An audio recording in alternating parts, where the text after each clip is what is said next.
Hey, Mama. Welcome back to Life's a Mom. Today's episode is personal.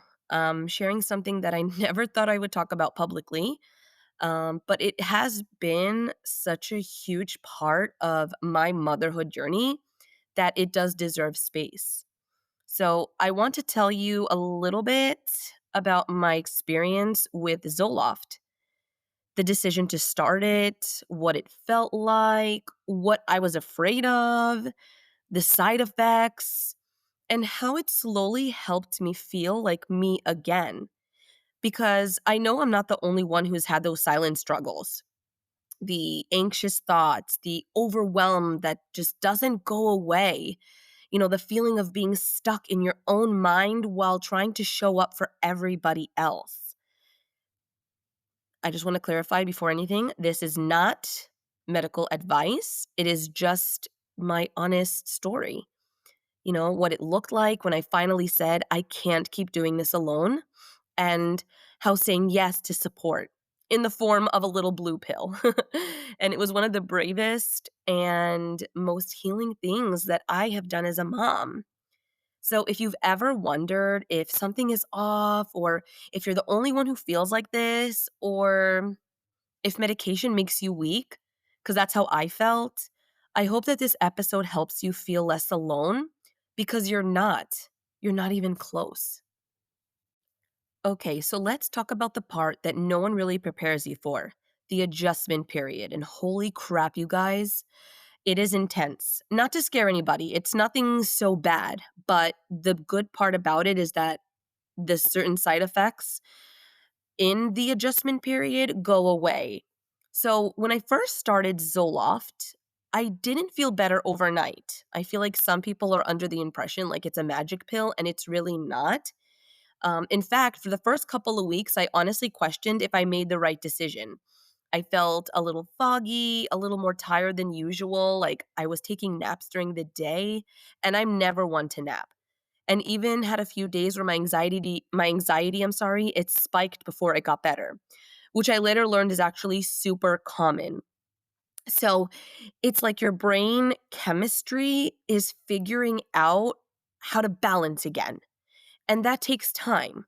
So my doctor reminded me that Zoloft usually takes between 4 to 6 weeks to really kick in, and looking back, she was totally right. I was really nervous in the beginning because I'm like, "What the hell?" But as I let the medicine work and I gave it a fair trial period, I'm so grateful and thankful that I did. So around that like 1 month mark, I started noticing small shifts. Like I was more patient, and I didn't feel like I was walking on mental eggshells, if that's the best way I could describe it. Like I wasn't obsessing over every little freaking thing. But during those early weeks, it definitely felt like a waiting game. And it was really frustrating. I'm not going to even lie to you. And that's one of the reasons also that held me back from even taking it, because I did too much research that to the point where it scared me. It's like, if you have a little rash and you go on Wikipedia, all of a sudden you have cancer, and it's like, it's scary. So I think I scared myself.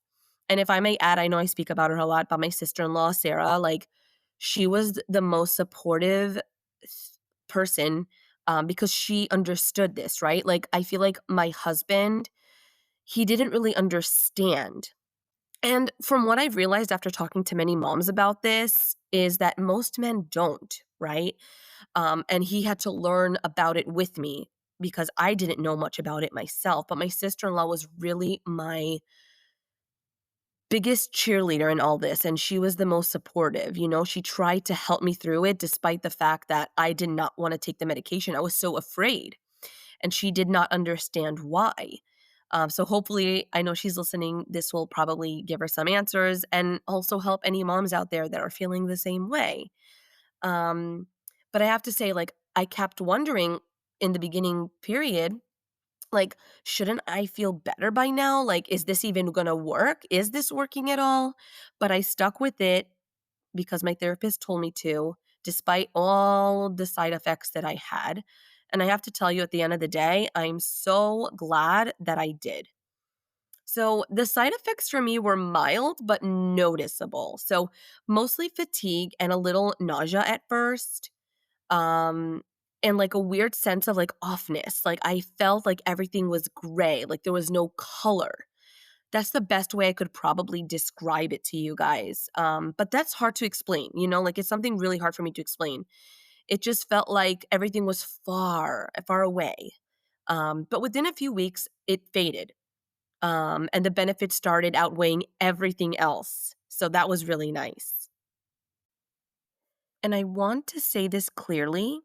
It's okay if it takes time. It doesn't mean the medication is not working. It just means that your brain is adjusting, and that's a process. So, if you're listening and you are taking any type of SSRI like Zoloft, I want you to know that if you are in those early days and wondering if it's worth it, I see you, I've been you, and I promise that there's so much hope on the other side. And one thing I want to be super honest about is this, and that's that Zoloft helped, but it didn't fix everything. Like I mentioned, it is not a magic pill.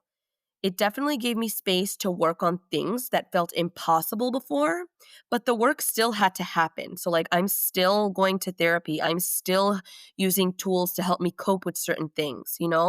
But therapy has been huge for me. And once I started Zoloft, it actually made therapy more effective because I wasn't drowning in intrusive thoughts or spiraling anxiety I didn't have spiraling anxiety every second. When I could finally listen, reflect, and actually apply the tools that my therapist was giving me, which was really, really nice. And it felt like a fresh breath of air. And, we started working on patterns that I hadn't even realized that I had you know, control, emotional triggers, being perfect. And that was rooted in way more than just motherhood. And with Zoloft, quieting the constant noise, I feel like I was able to actually hear myself again and trust myself more.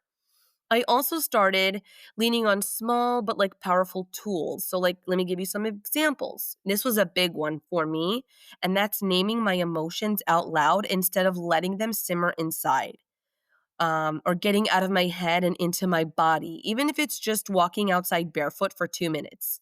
At first, when my therapist told me that, I'm like, I am not walking barefoot outside, but I did it, and it felt really good. It's funny because some of the things you think you would never do, and if you try it, it actually is very helpful. Something like walking barefoot outside for 2 minutes and just, like, feeling the earth, like walking on the dirt.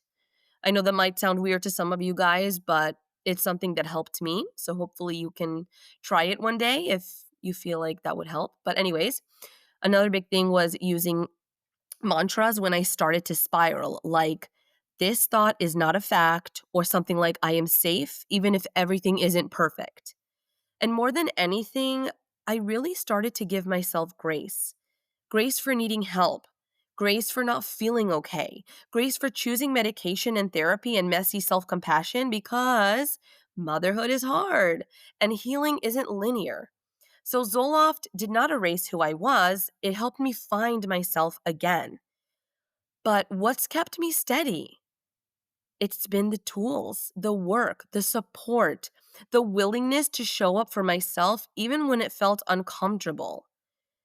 And if you are listening to this and you've been struggling quietly, just trying to hold it together and wondering if you're the only one who feels like this, I want you to know something because I felt this way. So I want to share this with you. But you are not broken. You are not weak for needing help because I felt so weak. I'm like, why can't I do this myself? Like, why do I need medication? Why do I need to go to therapy to help me with this? Like, I had crazy thoughts that I couldn't help. Like, listen, we all have thoughts that pop up in our head, but like, I would take the thought and spiral down and really amplify it. And it sucked. And like, my husband, when I would tell him this, he's like, well, stop doing that. And it's like, oh, okay, I'll stop. No problem. As if I enjoyed having these spiraling crazy thoughts. Like, no, we don't like it. And it's a lot to do with the postpartum hormones and the chemical imbalance. Like, that is a real thing, you guys. and let me share something with you that really helped me when I spoke to my sister-in-law. I'm like, "What if I need to be on this medication for the rest of my life?" And you know what she told me? She said, "Nicole, there are people that have thyroid issues and they have to be on medication for their whole lives." So, and I thought about it and I was like, "Holy crap. Yes." And to be honest, that's what pushed me to take the medication. I'm like, it's not such a bad thing. Now, of course, the goal is not to be on it forever. The goal is to be on it for 6 months and then wean off of it with the help of a therapist. Because if you don't do it with a therapist, it's just, they say it's not really safe. You get the brain zaps and it's just not fun. So it's very important to do that with your therapist, with the help of a therapist. So choosing Zoloft wasn't me giving up. And also, it doesn't mean that you're a bad mom if you can't do it all on your own. I think it makes you an amazing mom because you're like, I cannot handle this by myself.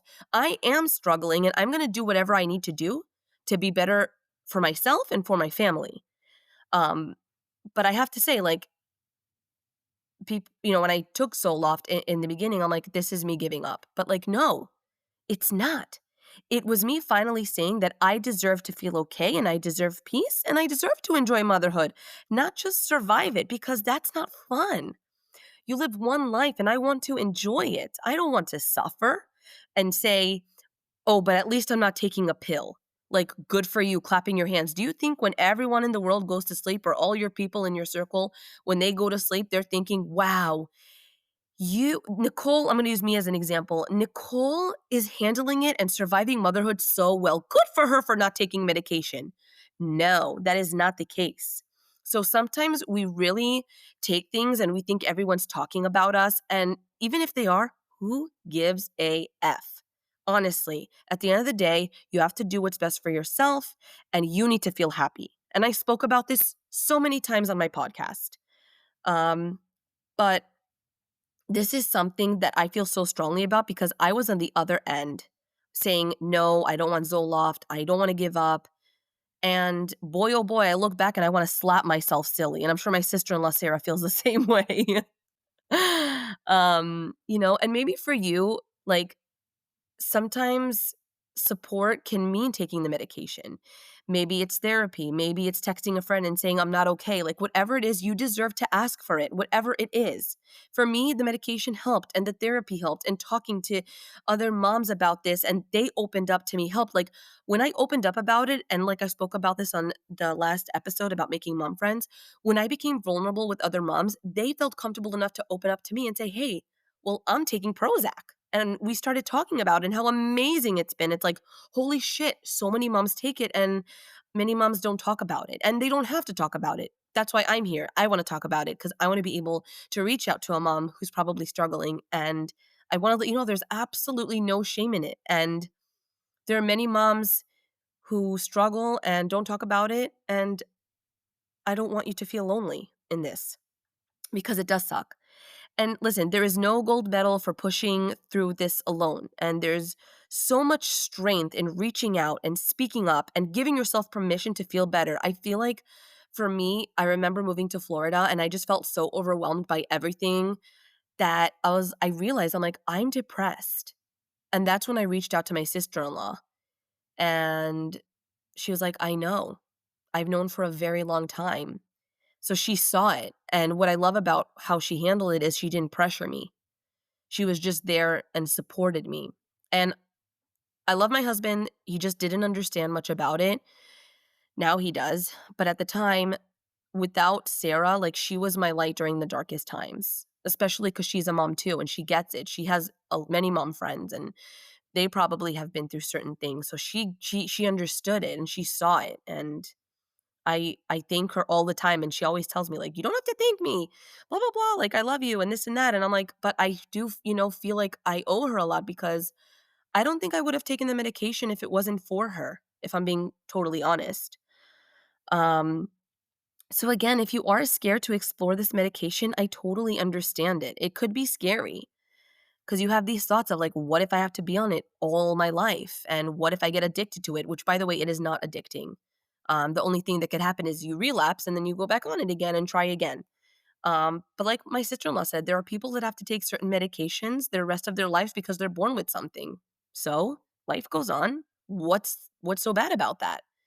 And that's what really, I don't know, something inside me, like, I was like, "Holy crap," like, yes, I and it helped me take it. I think the next few days, I'm like, "I'm taking it." And also speaking to other moms who are on it, an SSRI at least. It doesn't have to be Zoloft, there's Prozac, there's Loxapro, something like that. So, again, I'm not a therapist, I don't know all the medications, but it's something that really, really helped me, and I'm so happy that I ended up taking the medication. And today I laugh more, I obsess less, and I feel like I can breathe again. I feel like I'm the positive Nicole I was before having kids, and it feels amazing, and the version of me that I am now, I'm a better mom, I'm a better partner, and I'm finally showing up for myself without any guilt. So here's your reminder. You're not crazy, you're not carrying a lot, and maybe, just maybe, you don't have to carry it all alone. So you have to remind yourself that, like, it's okay to get support, however that might look like for you. And I want to leave you with this as well. Zoloft isn't my identity. It's a tool in my toolbox, just like therapy, community, and the boundaries that I've learned to set. Like, I don't walk around thinking of myself as the mom on medication. I walk around as a mom who's showing up better for her kids because she chose to get help. And that's the thing. No one sees the invisible work you're doing to take care of your mental health, but you know, and that's enough. So some days I do feel I do still have some anxious thoughts. Some days I still feel overwhelmed, but the difference is now is I can see those feelings for what they are instead of drowning in them. I can pause, breathe, and remind myself I've gotten through hard before and I will again.